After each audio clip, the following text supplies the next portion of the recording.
Je to veľmi ťažký pocit, keď človek sa snaží posúvať vpred, ale prípada mu, že sa posúva vzad. Verím, že strašne veľa ľudí s týmto môže prichádzať a veľa ľudí napríklad si vraví, že stojí na jednom mieste. A možno to tak je. Možno reálne ten alebo tá cesta nie je tá správna a možno len stojíš na mieste. Možno to, čo si robil predtým, bolo správne a opustil si to preto, lebo si bol netrpezlivý, impulzívny, nepremýšľal si z dlhodobého hľadiska.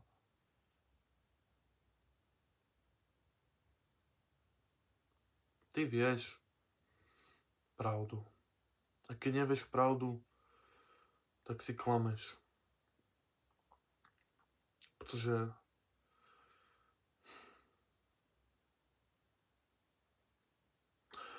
je to tak. Ty vieš, čo je pre teba najlepšie, ale nerobíš to. A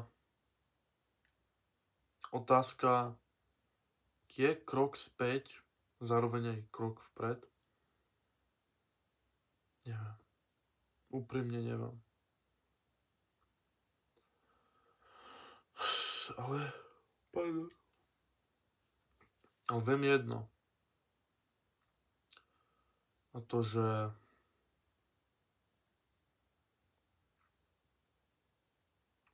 ísť ďalej, aj keď sa zdá, že sa už nedá ísť, je najdôležitejšia vec. Dať vieru do Boha.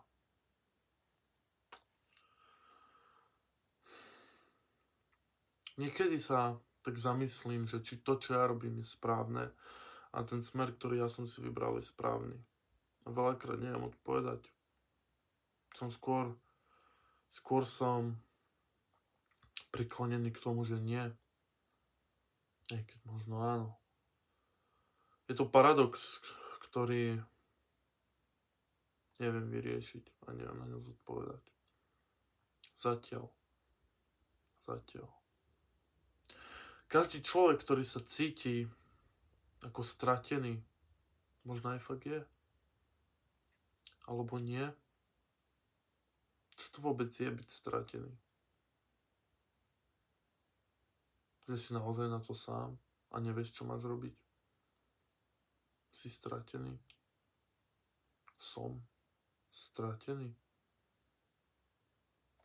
Neviem. Ale ja som bojovník. Ty si bojovník. Je to tak.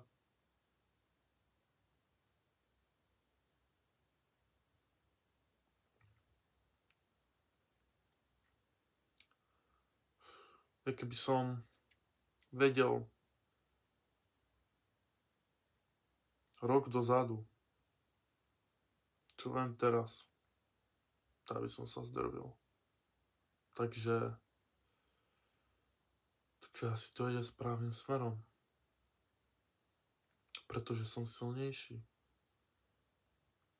Otázka je, či chcem byť silnejší. A prečo by som chcel byť silnejší? Ale viem, že som pýtal Boha o silu. Tak mi ju dáva. Vytrvalosť, trpezlivosť, disciplína. Učí ma tomuto všetkému každý jeden deň. A ja sa horko ťažko učím.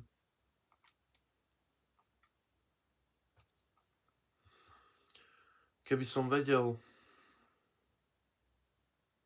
ale vedel všetky správne odpovede, už teraz nebola by to zábavná hra. Ale zároveň nechcem hrať túto hru dlho. Chcem čím skorej sa mať dobre,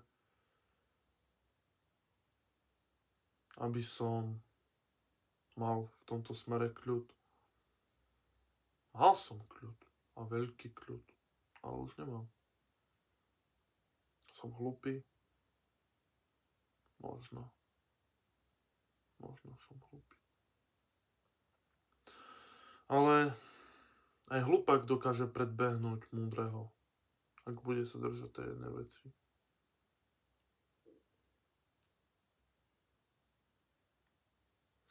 A ja úprimne neviem,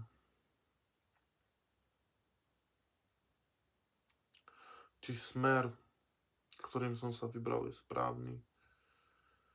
A priveľa premýšľam, ale uvedomil som si, že keď dám všetku vieru Bohu a proste si poviem, že nech není po mojom, ale po tvojom, tak by to malo byť všetko v pohode.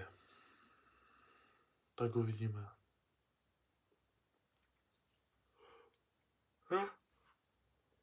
Je 11:30 a ja som ležel a si vrajem, že musím zapnúť a nahrávať.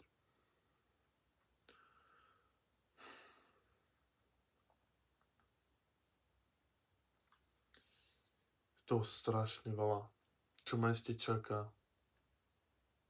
A toto je len zlomok. Toto je len zlomok času, na ktorý budem spomínať v dobrom. Jak som ho prekonal. Som rád, že Boh ma buduje tak v skorom veku, ako je 21, pretože chcem sa vidieť, kde budem o rok. Chcem sa vidieť, kde budem o 2, kde budem o 3. Chcem to vidieť. Teším sa na to. Ďakujem Bohu ešte raz.